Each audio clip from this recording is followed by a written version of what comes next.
You would like to start with organizers?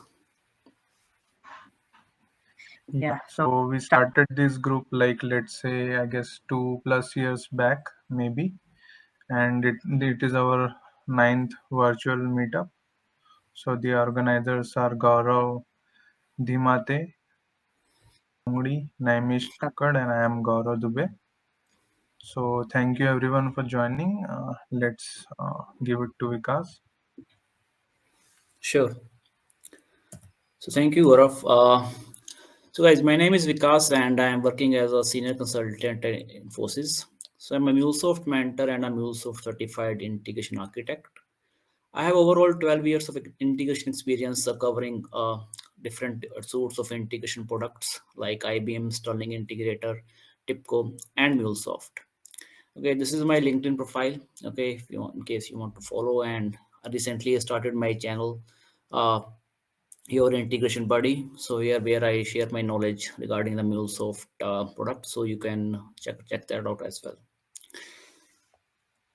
Okay, so let's get started with today's agenda. So recently, like a few months back, MuleSoft rolled out the new version of Cloud Hub, which is called Cloud Hub 2.0.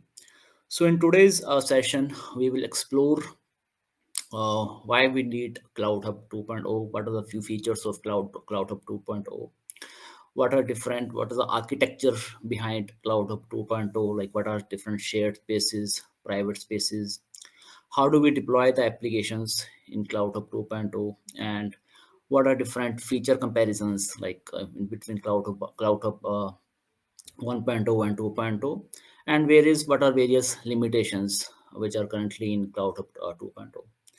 And along with this, we will have a live demo in which I will demonstrate how do we deploy the application on Cloud Hub 2.0 using a Mule Maven plugin. Okay, and then it will be followed by a Q&A session. So I would like to make this session like as an interactive. It's not like that. Okay, at the end of the session, we can have only the quick Q&A round. We can like in between also, you can ask questions and I'll try to answer them.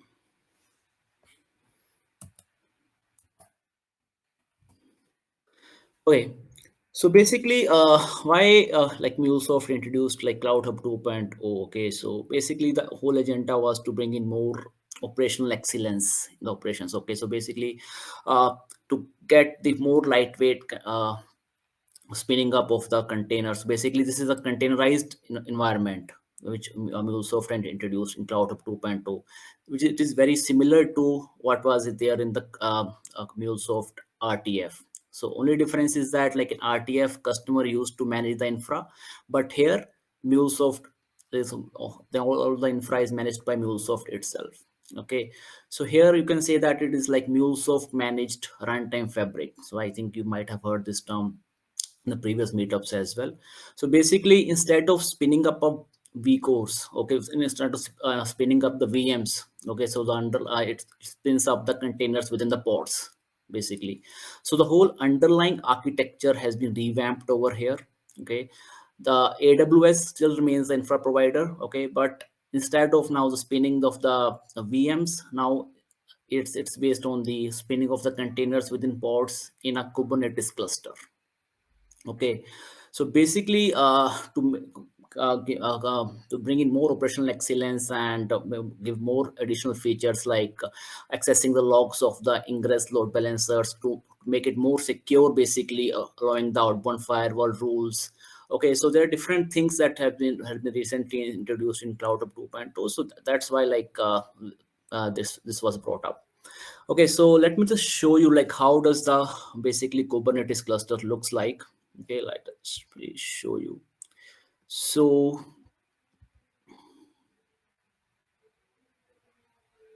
here it is.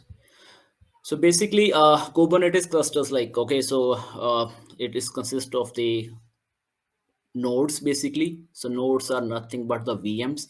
Inside the nodes, basically, we have the pods. So what is pod? Pod is the smallest deployment unit in a Kubernetes cluster. Okay, and within the pods, we have the containers. So here within the containers, the Mule applications got spin up.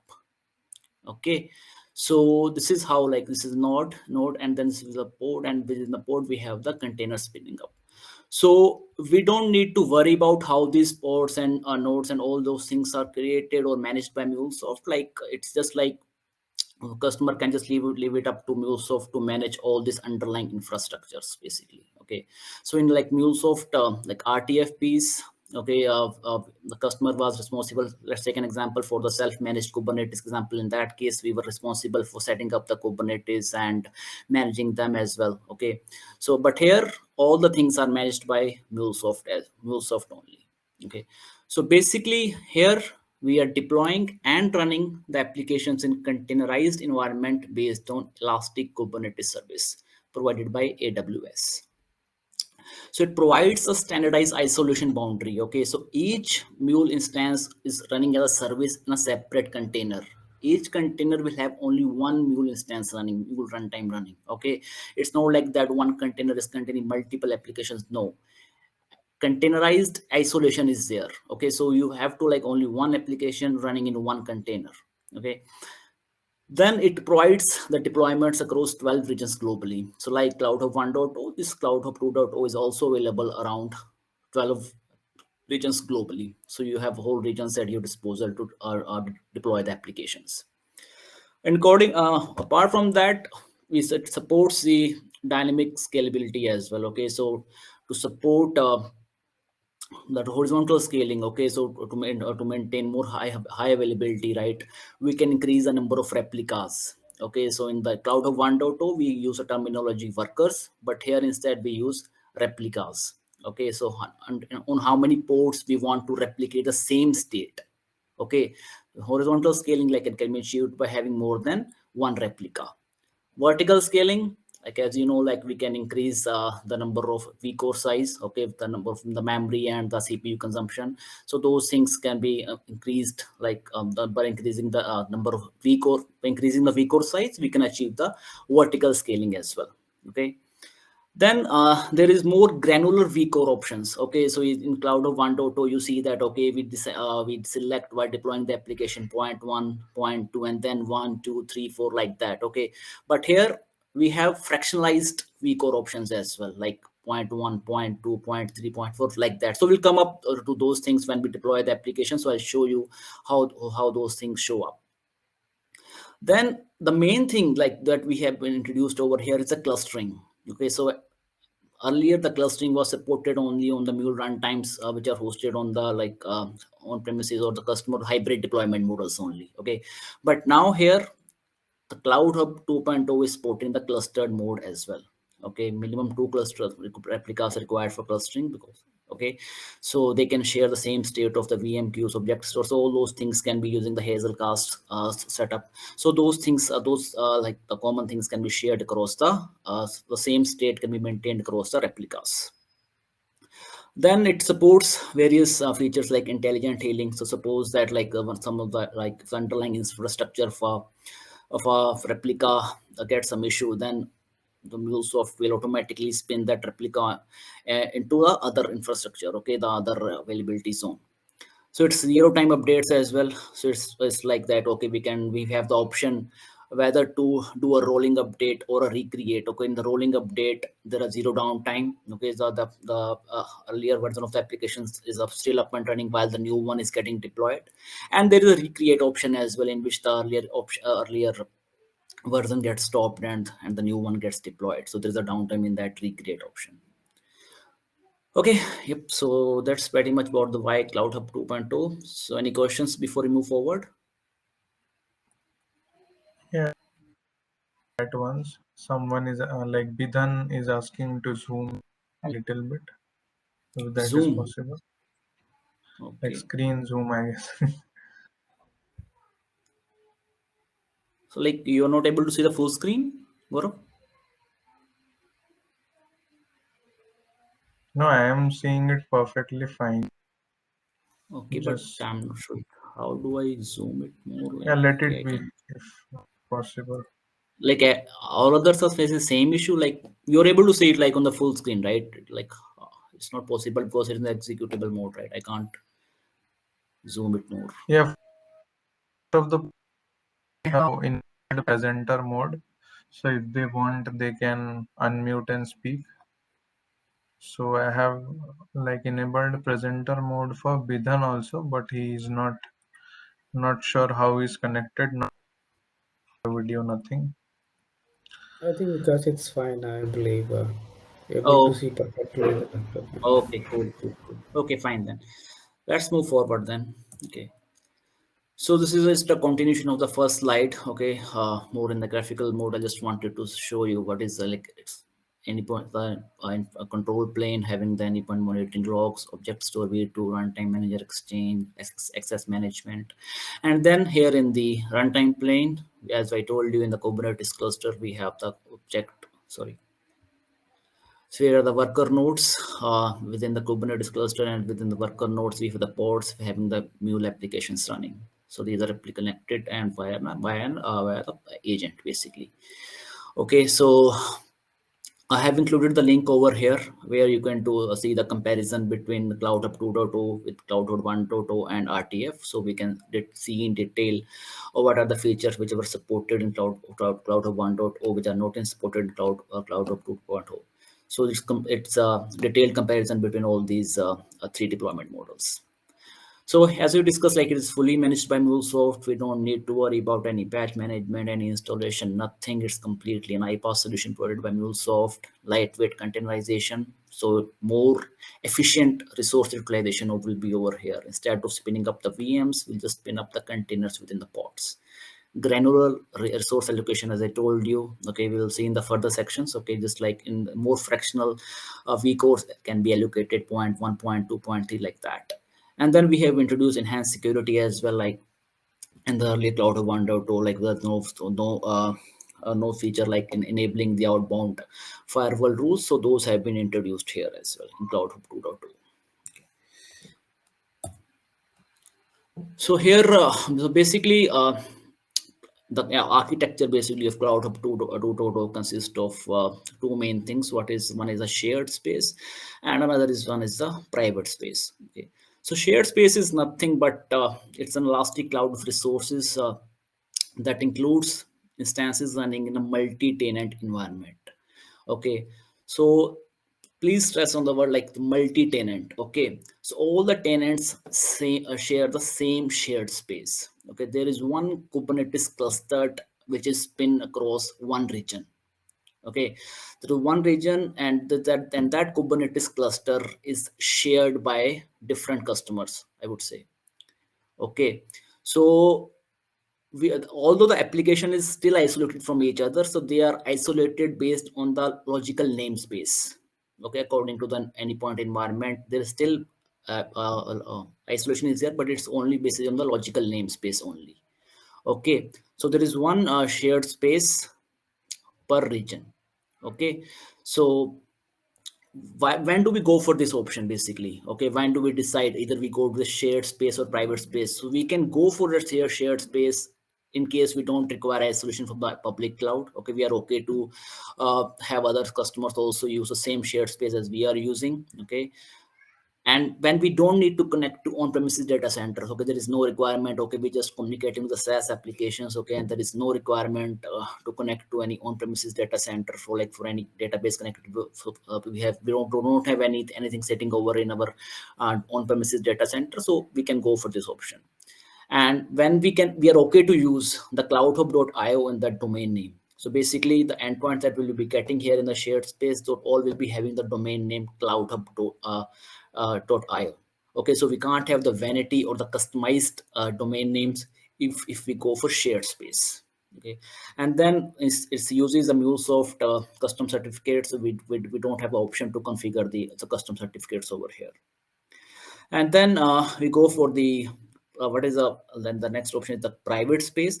So private space, I would say it is exactly similar to what we used to have virtual private cloud, VPC. Okay, so we own a VPC basically. Okay, we define a CIDR block. Okay, we create a subnet basically. Okay, in which only we are the owner, only we our applications will run in that subnet basically. Okay, it's private, and when do we go for it? Where we need more security, okay, and we want to control the incoming and outgoing traffic from that from our private network. When we want to connect our VPC to on-premises data centers or to other VPCs, okay, so here we have the options of using VPN or a transit gateway. Okay, then here we can define our custom domains. Okay, so in the shared spaces we were having just only the cloudhub.io. Okay, that domains were only available, but here we have the options of defining different TLS context. Okay, we can have different domains basically. Okay, and we can have multiple endpoints for those domains. Then we have the option to define our own firewall rules, like, okay, to allow or block the inbound and outbound traffic to our private space. So private space we can define, okay, which business groups or environments would like to participate in the private space, and according to that the private space can be created. So into the real we can put an analogy, like, okay, in the shared space, okay, suppose you go into a hotel, okay, and book a room. So in the hotel there may be 100 rooms, okay, but still there are some of services that can be shared, like the waiter which is serving my room can be serving the other rooms as well. Okay, so that's kind of a shared space. But in private space, suppose you get on a rent own or rent a big bungalow. Okay, so all the services provided over that bungalow like only cater to you only. Okay, you are the owner and you decide who will come in, who will go outside. So it's like that. So private space is just like, okay, we are the whole and sole owner of that VPC or source subnet. Okay, so here is the architecture for that shared VPC and shared space and the private space.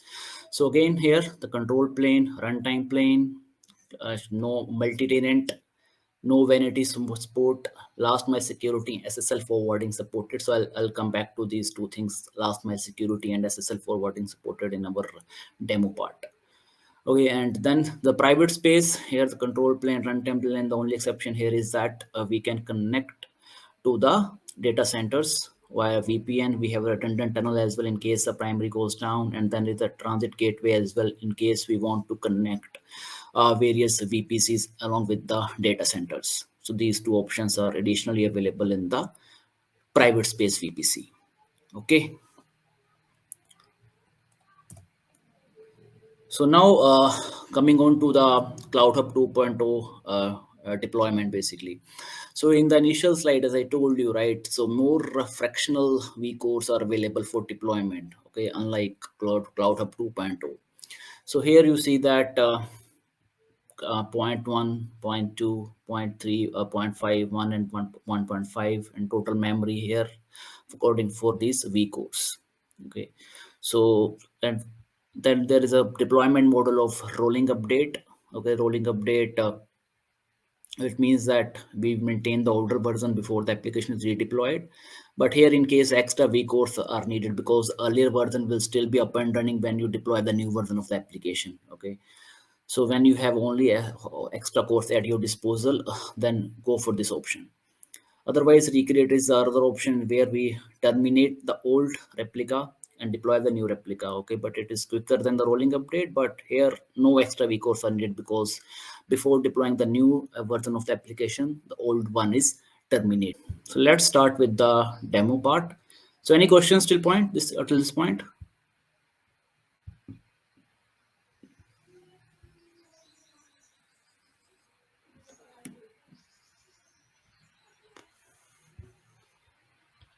Okay, I will take this at that as a no. Okay, then after the demo, I'll just go through quickly the features comparison as well as uh, the feature comparison and the more detailed architecture. So here, how do we deploy the application to Cloud Hub 2.0 on a HTTPS port? So here, the difference between the Cloud Hub 1.0 and Cloud Hub 2.0 deployments is like in Cloud Hub 1.0 we used to deploy the applications. HTTPS port was 8082 basically, but here everything is whether it's HTTP or HTTPS, only 8081 port will be used. Okay, so here I go to my So this is my trial account. Okay, I'll just go to the runtime manager.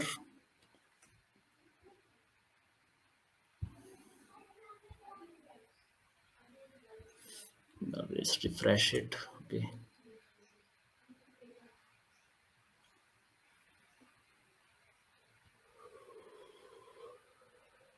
There is no applications as of now.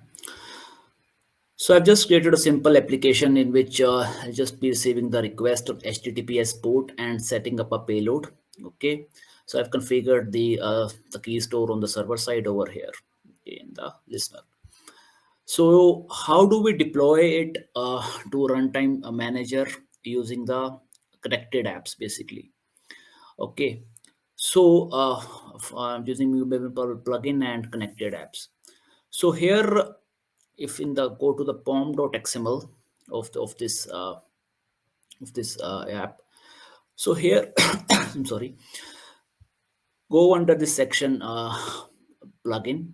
So basically, the MuleSoft this Cloud Hub 2.0 requires a version of Mule Maven version of 3.7.1 or above for deploying it to the runtime manager. So you need to make sure that you have a version of 3.7.1 or above to deploy it to runtime manager. Yeah, I think there's a documentation also available out about that is mentioned. So I can just quickly show you with that as well.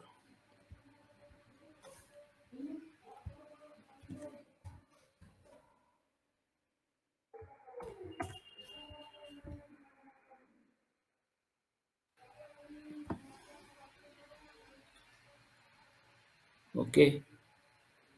So here is you are saying that they keep on upgrading. Like now they're saying the 3.8.1 is added. So minimum is 3.8.1 that has to be added. Okay. So here you see that cloud hub 2 cloud hub 2 deployment. So under configuration you see the all these settings over here. So what you have to do, you just have to copy this and paste it into your pom.xml like this. I have done configuration cloud hub 2 deployment. Okay, so now what are the different values over here? Let's go through them one by one. So first is the URI, that is the anypoint.mulesoft.com. Provider is the MuleSoft containers. I want to deploy it in the sandbox environment. What is the target basically here? So target is the shared space name. So in the trial account, they consider only this. They have provided only this shared space. So I have put in the this shared space name over here. What is the mule version that we are deploying? So one thing, a key thing to note over here is that cloud hub 2.0 supports 4.3 and above only. The below versions are not supported. Then we go to the server my connected application. So my connected application is the connected app that I have created. Okay, so I'll just show you in the anypoint platform access management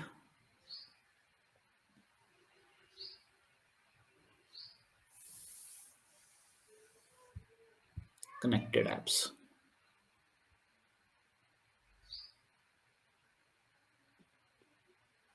Okay, so my connected application is the name of the connected app that I have created. I have to put it over here. What is the application name? So I'm just putting a name over here, demo meet 25. How many replicas I want to deploy it? I'm putting 2. And how many vcores I will be utilizing? It's 0.1. Okay, so now additional thing you see over here is that the secure properties. Okay, earlier in Cloud Hub 1.0, what we used to do that like we used to define the secure properties in the mule artifact.json file, but here you can directly pass it the part of the pom.xml. I'll show you when the app gets deployed to runtime manager. So this is the Cloud Hub 2 deployment uh, uh, configuration that I just copied from the MuleSoft page and pasted over here and then customized all these parameters. The only thing you want to make sure is that you have to be running the Mule Maven version above 3.7.1. Other interesting thing about this deployment is this piece, distribution management. Okay, on the same page you will find this distribution management tags as well. So what is it? So basically in Cloud Hub 2.0, whatever you deploy into the runtime manager, first it will get deployed to Anypoint Exchange. Okay, and from there, it will go deploy to the runtime manager. So why exchange? Because to maintain the versioning. Okay, so here it is very easy to go back to the earlier version of the deployed application. So suppose you deploy something and it doesn't work. Okay, so you just go back to the earlier version and just bring it up. That's it. Okay, so from where that earlier version will come? That will come from the exchange. Okay, so here we have to set up these parameters as well. Repository id, so id is again that the connected app's name. Okay, I've just put it the same as I have put in the above server name. Connect my connected application name will leave as it is. This is a url, and the url, if you will see over here, it is the $project.group id. So project.group id is I have taken from here. So group ID is this, is org ID. So and this project dot group ID can be accessed since the parent element is project, so we can just access during using project dot group ID. Okay, I'll just show you over here. Just go to any platform. Just here is the group ID basically. This is the same which I have this part. Okay, so this is the same which I have put it over here. Okay, and I have referred this in the below part, project.group id. Okay, so now apart from the changes in the pom.xml, you have to edit your settings.xml also of the maven. Okay, I'll just show you that also. Under .m2 folder you will have this settings file. So in the settings file you have to provide the same id, my connected application. Okay, that is the connected app name, and you have to provide a username. So username will remain just like tilde 3 times tilde and then client. That's it. And the password, how do I get this password? Okay, if I go over to connected apps again,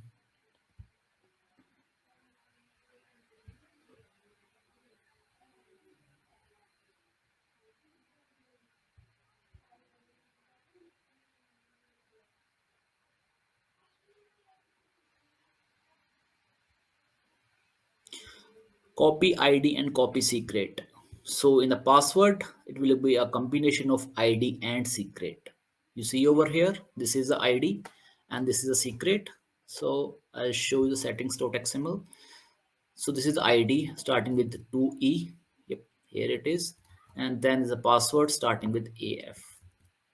Here is secret that I have put in over. This is a combination of client id and secret that needs to be put in the password. So this is how, this is all the changes need to be done in the pom.xml and settings.xml, so that you prepare your application to deploy it to the to any point platforms runtime manager. Okay, so first you will have to use this command mbn clean deploy. Okay, so how do I get to this path? I'll just show you that as well. Meetup demo. Okay, just go to project explorer, just right click, properties. Okay, and I go over here. Okay, in the Meetup demo, you can just open the other command prompt. So first you have to run the ambient clean deploy basically. Ambient clean deploy.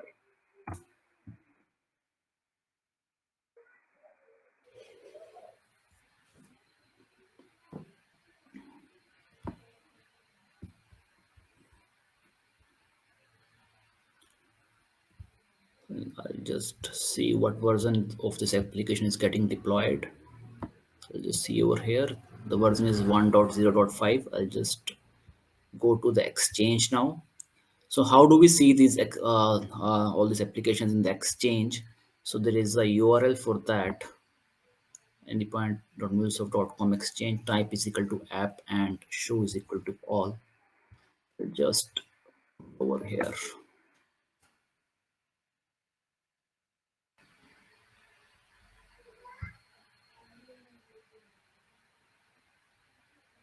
Okay, it's finished. So build is success. So we should be able to see this new version coming over here. So Meetup demo.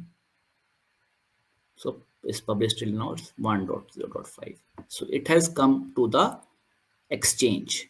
Now, how do we publish it to the runtime manager? Now that we will see now. Okay. So for that, we'll use this command ambient clean deploy minus d mule deploy.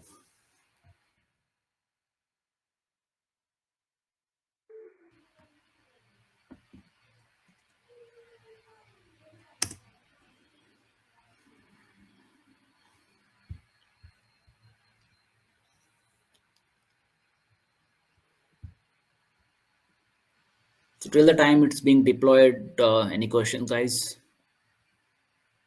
One quick question, because why do we publish on Exchange this particular project? So, is there any connection we have to go with the Exchange and then we have to deploy, or just for information you're just It's a showing us version how to? version version management only. Okay, so because suppose tomorrow it's because it maintains when you deploy the application in the runtime management manages the versions basically. If you tomorrow if you go back to a previous version, okay, you can easily fetch it from exchange and just deploy it. That's it.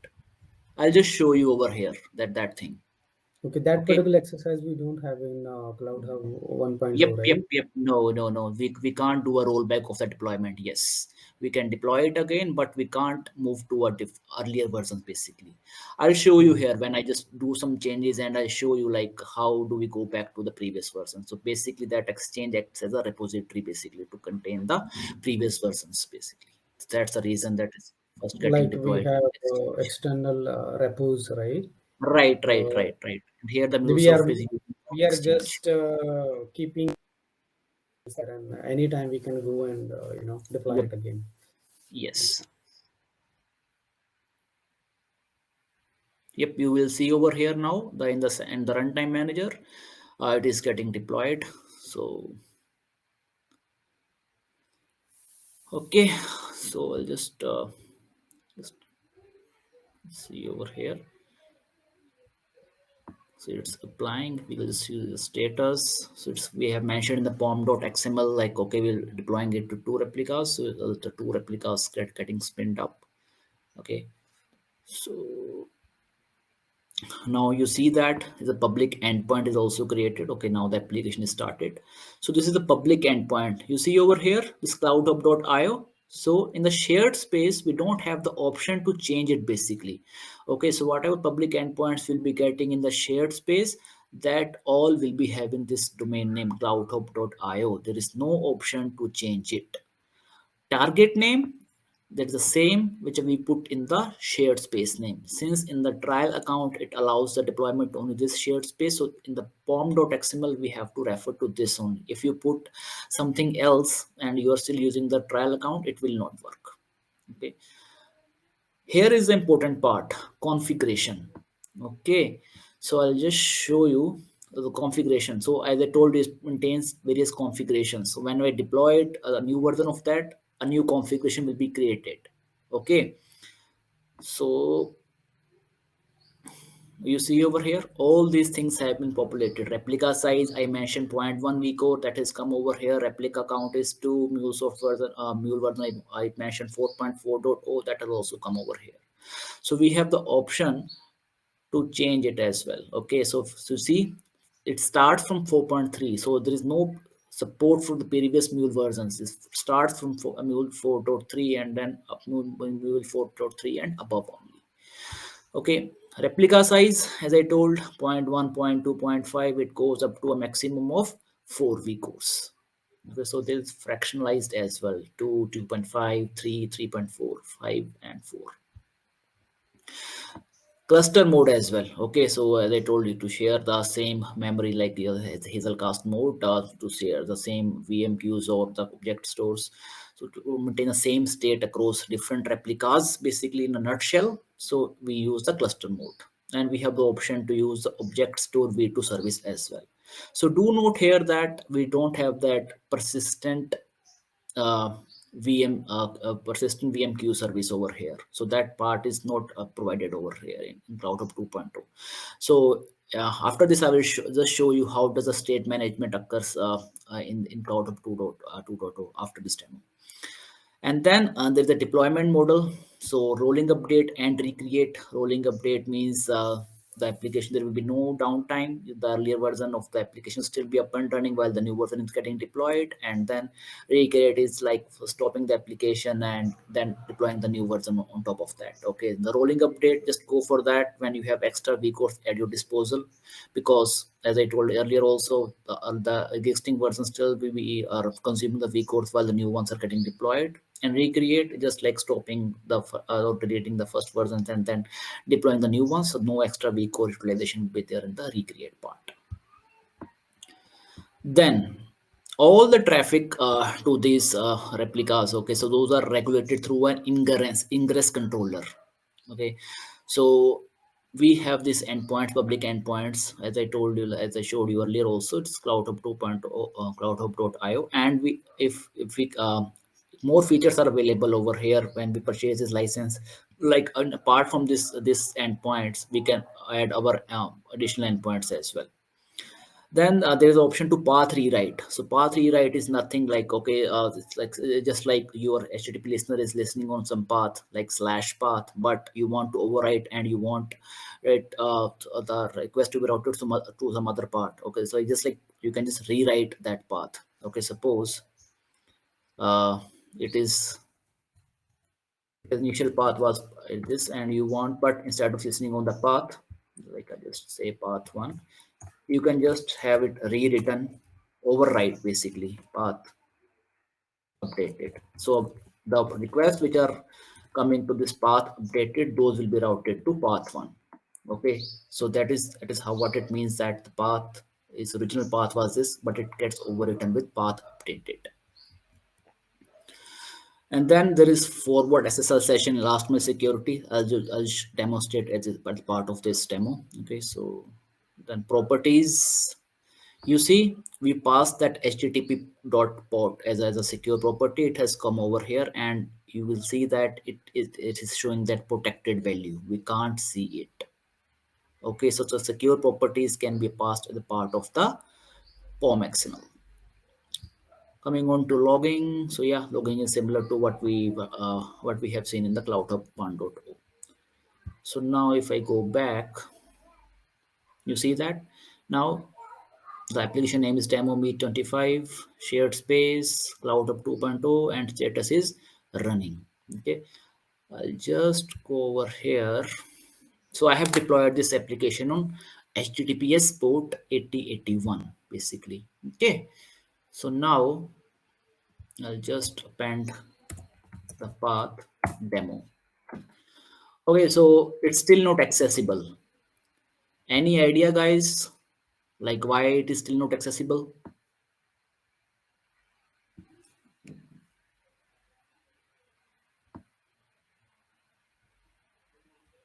Anyone? Is it the port you you deployed on 8081, right? No. Yep, I deployed on 8081. Yes, Okay, using but the HTTP. protocol which we are using, is Mm-hmm. it HTTPS? Yep, it's HTTPS. So why it Okay. is still not accessible? Like I put in the path as well. Okay, so let me just tell you. So there is in the ingress, there is an option to enable last mile security. Okay, so basically when we enable this, the SSL offloading will not happen at the ingress controller. So it will the request will be just be redirected to the app.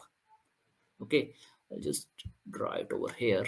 So So we have this app over here, okay, and then there is an ingress load balancer sitting over here. So it will just redirect whatever it is getting is the https. So similarly it will pass on to the app, basically the https. Okay, getting my point? Please repeat it again. Okay, fine. Okay. Just let me show you. So once I enable that last mile security, okay, so the application is listening on https port, basically. Okay, so the app is listening on the https port, okay, and we send the request from the client. It goes to the ingress controller. So when it goes to the ingress controller, it tries to do the SSL offloading, basically, because it's HTTP request at ingress only, and then it tries to forward the traffic to HTTP port, because after SSL offloading, the HTTPS request converted to HTTP, so it tries to forward the request to HTTP port 8081, which is not listening. Okay, so here the traffic comes into HTTPS, ingress load balancer offloads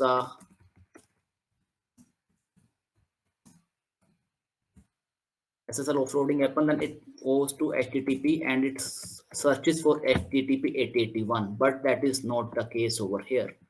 With last mile security, the SSL offloading will not happen at ingress. The HTTPS request will directly be routed to the application which is listening at 881 port. Here now, last mile security enabled.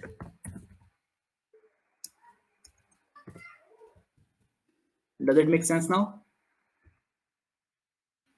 Yep. Yes. Okay. Security not enabled. Okay. So I'll just tick mark this as last mile security. Okay, I'll apply the changes. So do note there is a configuration number over here, right? AB2F3E. Now I apply the change.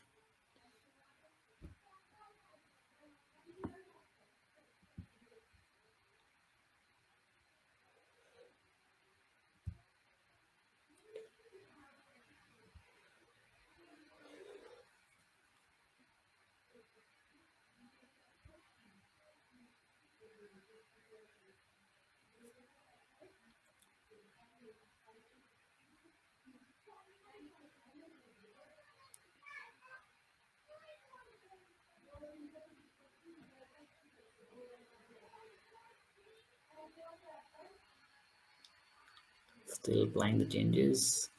Just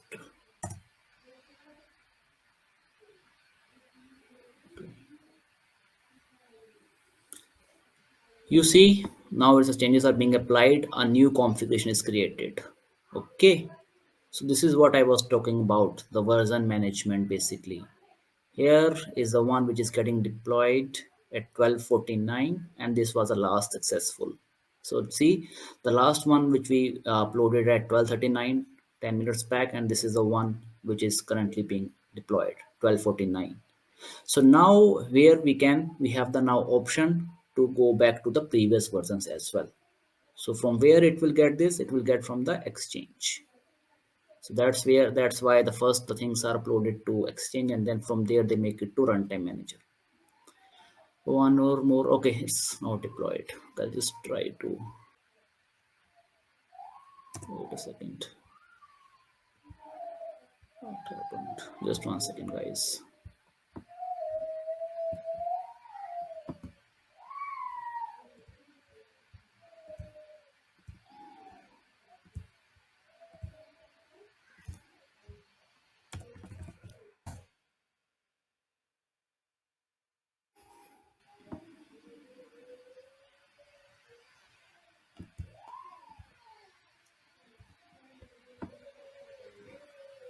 Okay, last mile security is enabled. Just 1 second. Let me see.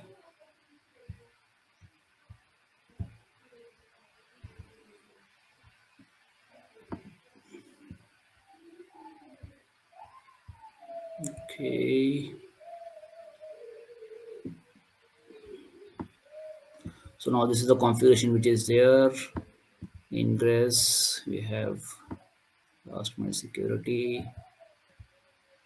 properties, open, public endpoint. Okay.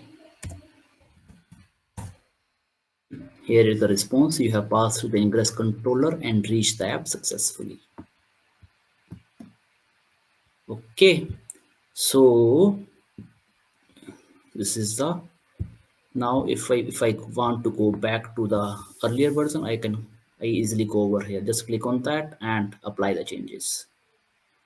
That's a new feature that is getting introduced in Cloud Hub 2.0.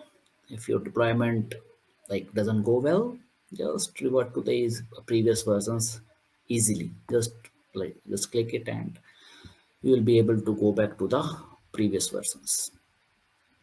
Okay, so one thing I wanted to show you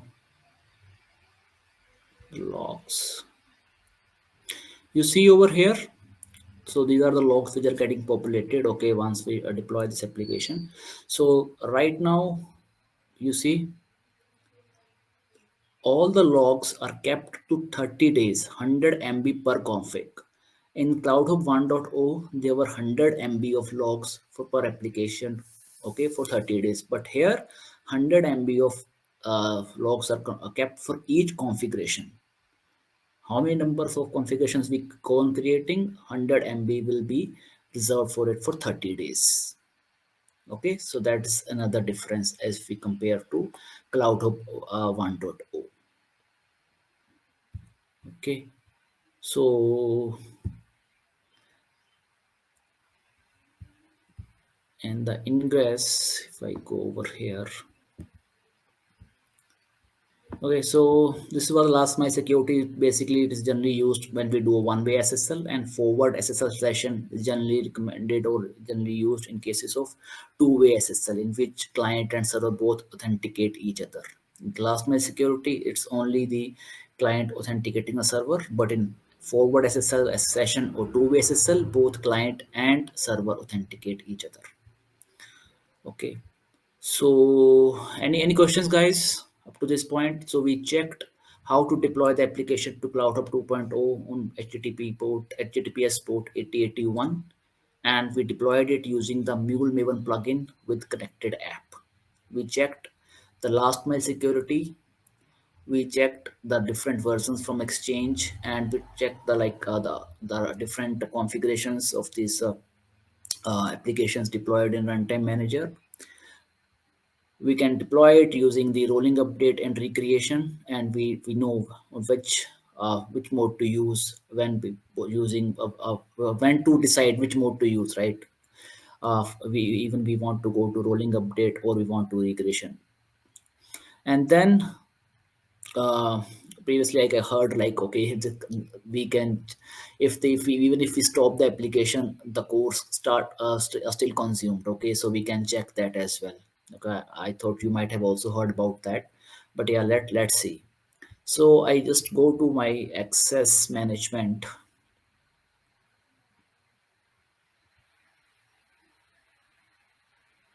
Okay, under my subscriptions, you'll see that in the sandbox environment, my point 2 cores, vcores are being utilized.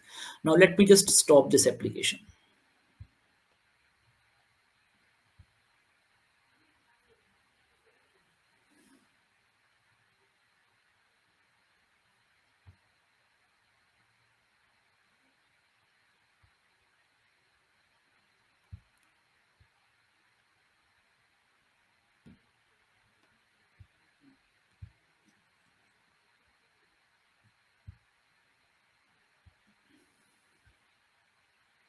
So once the application is stopped, we'll go ahead and check the, okay, now it's not running. So we'll just go ahead and check again our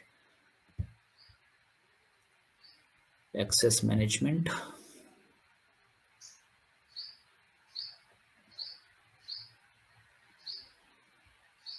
subscription. Okay, you see, no codes are getting consumed. So if you stop the applications, yep, the codes like won't be used, as this was happening in Cloud Hub 1.0 as well. Okay, so since I have only the trial version with me, guys, so I'll be able to show you only for the for deployment to the shared spaces. But yes, I have some captured some of the screenshots. I can show you like what actually happens in private space. Okay, so before we go into that, before the digging more into the private space, any questions, guys, you would like to ask? Because I have a question. So in CloudUp 2.0, you mentioned that like let's say we are using object store in our application. Okay. Hmm. So like, can we like there is an option to disable the object store v2 as well. So we saw that, right? Like I just Yes. wanted to check like it should it Yes. not be like always v2? I'm not sure. I'm just checking that. No, it was like I think it was mandatory in Cloud Hub 1.0, but here they have made it optional. Okay. Okay. So there's a service like objects to be to service, whether you want to use it or not. Yep. You can just check it or disable it. So this is a very good point. I'll just show you about more information on this. Okay. So, okay, here it is. Not this. Okay, here it is. Here is how the states are getting maintained in Cloud Hub 1.0 and 2.0. Okay, so you see over here, Cloud Hub 2.0. First, we'll just go through this Cloud Hub 1.0 and then go to Cloud Hub 1.0, 2.0, sorry. So Cloud Hub 1.0, we have OSV2 always enabled. So that's why in these two options, you will see that OSV2 and OSV2. Okay. And then we can enable the persistence queue or disable the persistence queue. Here, the persistence queues are disabled and we are using the object store V2 service over here. Okay, so here is the object store v2 service for the persistent object store. Okay, and you see the non-persistent is still in the JVM, the local memory. Okay, and no persistent queue service is getting used. So the persistent queues will be stored on the local disk and the transient will be stored in the memory. So here, when we have both the options enabled, object store v2 and persistent queues, in that case, you see that these services are there, right? So now we have moved outside of this memory or the disk. So these are maintained separately by MuleSoft over here, the OSV2 service and persistent queue service. The only difference is that in the persistent queue service is enabled, we have both transient and persistent queues moved over here. But in case of OSV2 service, only the persistence get moved over here. The non-persistent still remains in the memory. Okay, and since the clustering is not available in the clustering is not enabled in the Cloud of 1.0, so it does not share any state Mhm. as well. Okay, so now coming on to Cloud Hub 2.0, it's non-clustered and no OSV2. Nothing is shared. Okay, the transient object store and transient persistent queue still remain remain in Mhm. the memory, and the persistent gets written on the pod disk. Okay, in which the container is running. Now it is clustered and no object store v2. So there is a mechanism called Hazelcast. In clustering, Hazelcast is used to replicate the states over these replicas. Okay, so same state which is cluster one, replica one is maintaining, same will be maintained over replica two. Generally, like we consider our cluster of three replicas. Okay, so to maintain the state. So the concept of quorum size as well. Okay, so where we if we just keep it like the state to be replicated in more than half of the uh, replicas. So if you choose a cluster of three replicas, then the state will be replicated across two replicas. Even the case if one replica goes down, the same state is available on second replica. So that thing happens through the Hazelcast.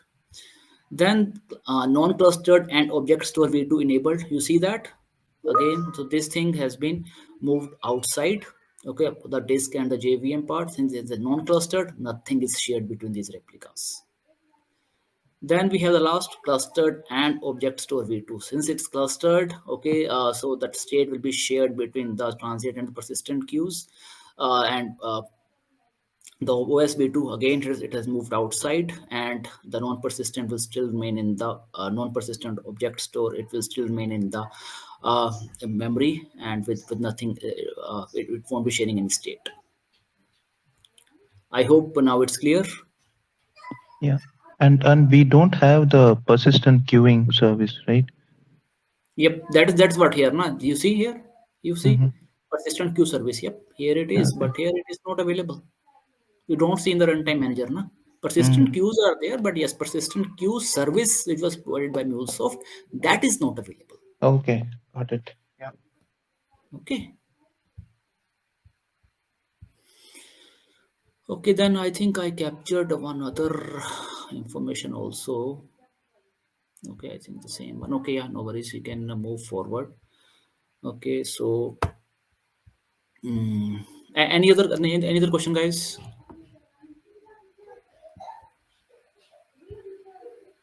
Okay, fine. So Yes, Vikas, I have a question. sure. Yeah, you mentioned about like connected apps. So my question is that like all the applications which we plan to deploy should be part of the connected apps. See, secure. Connected apps is nothing but it gives you more control over the deployments. Okay, so yes, you can create the connected apps according to the whatever business groups and the environments you want to deploy the apps. Okay, and then you can refer those. Yep. So it is just deployed it over the business groups and the environments. It's the connected apps are created. So if we create them and if we just refer them over here in the pom.xml, you'll be able to deploy those apps in those business groups or the environments where the connected apps has a control basically. Okay, but it is not mandatory to be part of the connected apps. No, it is not mandated. Basically, you have different options to deploy the applications, and this connected apps is one of the most secure of the which follows an MFA as well, right? So you can use your own username and password as well, right? Of the any one platform to deploy the application, right?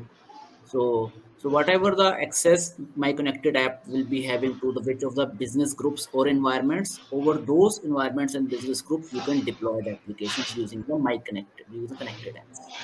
So if I go over here and I just show you, okay. So yep, here you see it's a scope. What are the scopes? I have put in like I have not created a business group, so it is our org level only. So what is the and when you create a business group, you will get the option to see here the business groups as well, which business group and which environment. Okay. So only if to those business groups or to those environments you can deploy the using the connected apps basically. If it doesn't have if you is deploying it to the some other environment or business group of which is not added here in the connected apps, then you won't be able to deploy. You will get the forbidden error basically. You need to make Okay. sure that it has all the uh, all the permissions to deploy the app basically using the connected apps. I'll just show you like what all permissions need to be granted. So here it is the permissions. Okay, you see here, create applications, delete applications, manage application data, read applications. So yesterday I was facing some issues. Okay, so when I was trying to deploy the using the connected app, okay, so I just figured out that I had not enabled this manage application data in the connected app scope. Okay, and these are the business groups and environments related to this connected app. Okay, so this business is related connected app is related to this business groups and environments. You can just use this connected app to deploy your applications under these business groups and environments basically. I hope it I answers your question. Yes, Vikas. Thank you. Okay, any other thing, guys?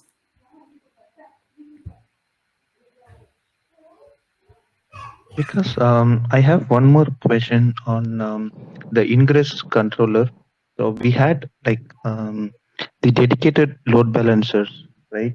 In Right.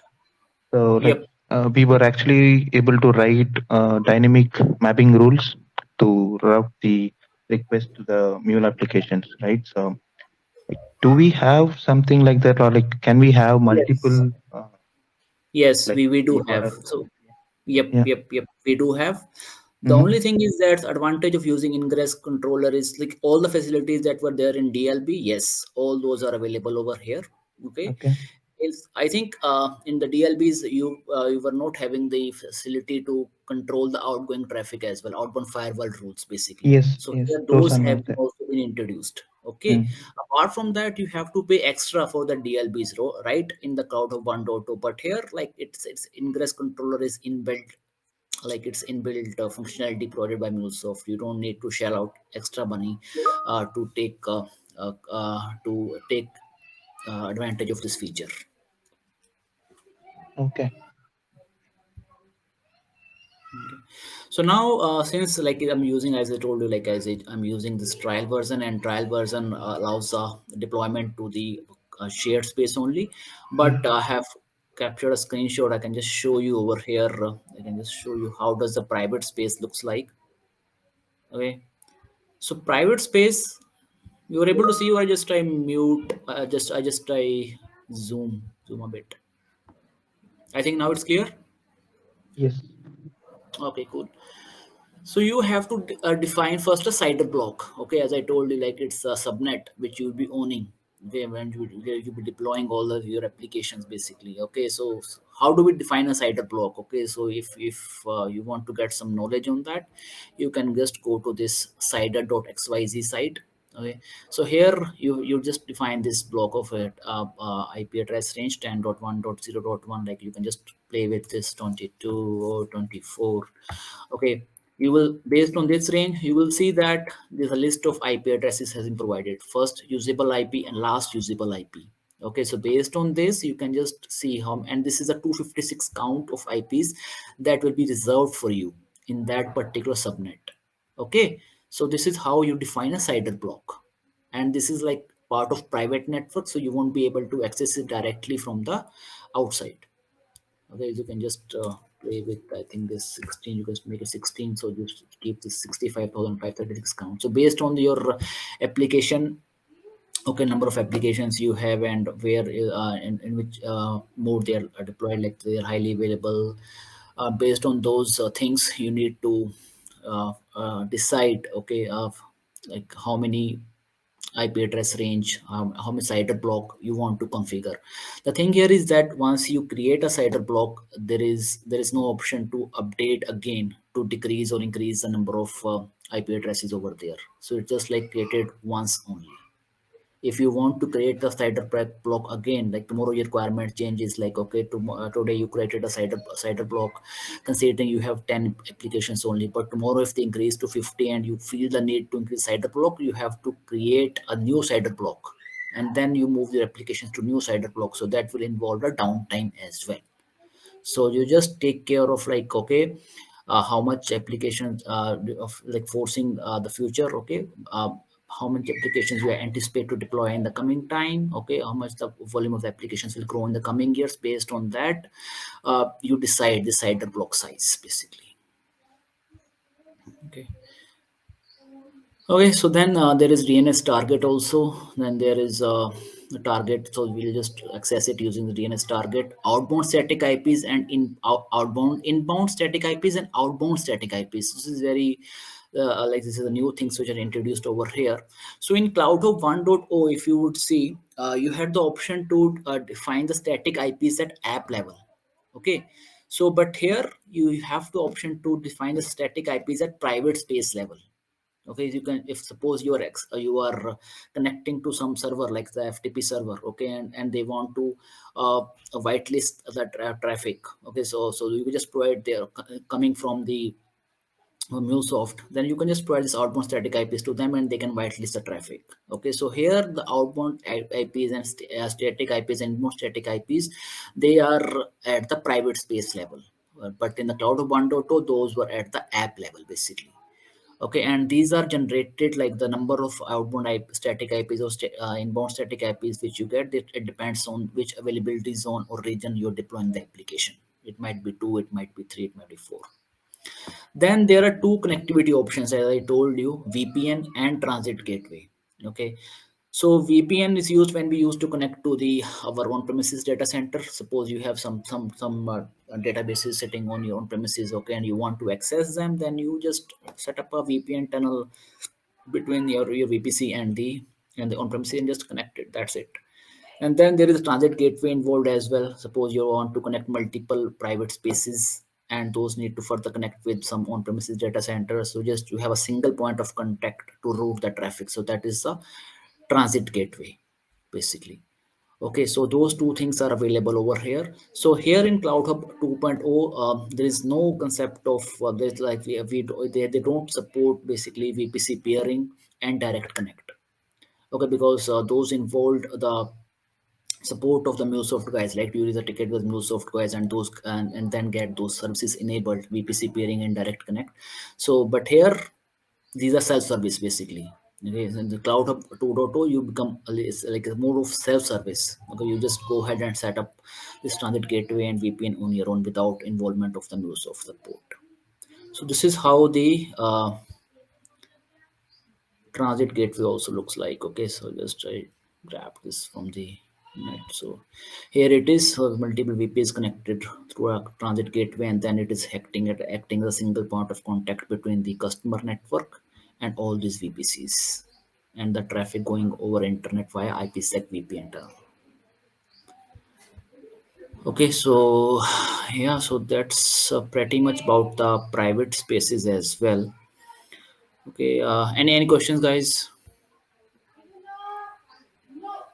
So, in the static IPs which you mentioned, right? Like, is it like a subscription which we get for our private space?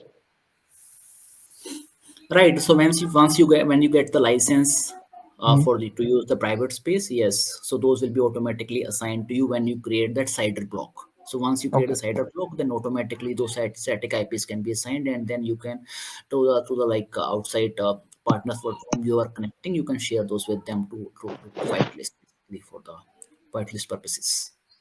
Okay. Okay. And apart from that, the we have the option like in the private spaces you can control the outbound traffic. Okay, suppose you want to control the traffic, you don't want the uh, outbound traffic, don't want it to go to an HTTP port. Okay, so it can be done, not allowed. So it was not so it can be achieved in Cloud Hub 2.0, but that was not possible in Cloud Hub 1.0.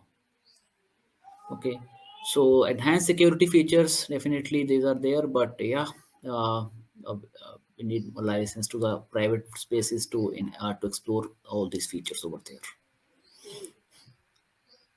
Okay, so then coming also we are done with the demo, so we are coming to the next. So this is the overall architecture. I hope by now it's clear to you. Okay, so the network load balancer sitting over here on the top of the region, and the private subnet levels we design the CIDR TLS context. TLS contexts are nothing but to define the custom domains. Last mile security, SSL forwarding is there, and then here you see the NAT gateway. So NAT gateway is basically controlling the traffic going out of the subnet. Okay, so here is the NAT gateway. So that was a piece which was not available in the case of I think Cloud Hub 1.0, but now it has been there in the Cloud Hub 2.0. And all these this is the runtime that communicates to a mutual TLS with the control plane, and there is an agent sitting over here which is responsible for the coordination between the runtime plane and the control plane. And then here is the endpoint VPN and transit gateway data centers and VPN to data center and transit gateway connected to the VPCs, making connections to the private space. Then there is, I have put in some of the comparisons between Cloud Hub 1.0 and 2.0, although you can go through the detailed comparison through the link which I shared in the very first slide. Okay, so Object Store, it's supported in both of the versions. VPC, it supported both of the versions. VPN, yep, it's supported. Transit Gateway, high availability, yes. Clustering is the main difference over here. As we discussed in Cloud Hub 1.0, it was support Cloud Hub. Sorry, I think there is some miss over here. So clustering is not supported. Wait a second. So clustering, it was just not supported over here, and it is Cloud Hub 1.0 it is supported. Outbound firewall rules also, it's not supported, but here it is supported. Deployment rollback, I think there was, I just missed, I just copy paste errors, so I just rectify them. Deployment rollback, it's not possible in Cloud Hub 1.0, but it's possible in Cloud Hub 2.0. Okay, and data graph also, it's not possible in, I just rectify this guy, just a second guys, okay. Supported. VPC peering is supported in Cloud Hub 1.0, but it is not supported in the MQ supported, but here it is. Cloud Hub connector also it is supported. Direct connect.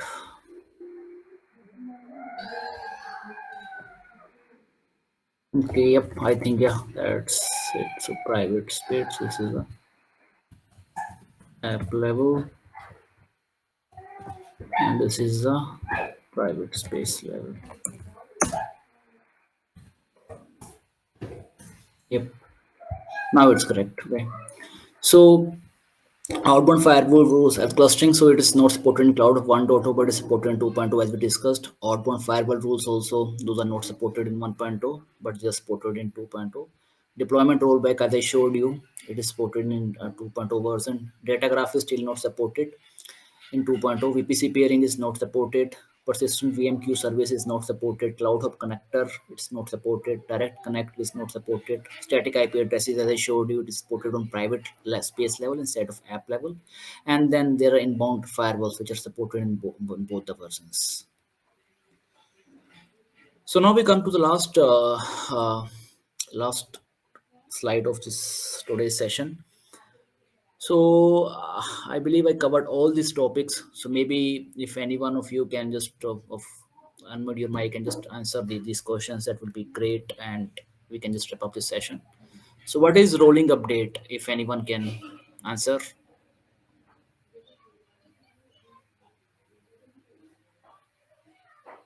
It ensures there is zero downtime deployment. Like a new pod will be started, and meanwhile, like the existing pod will serve the request reaching that API. Right, Yeah. right. And what is recreation?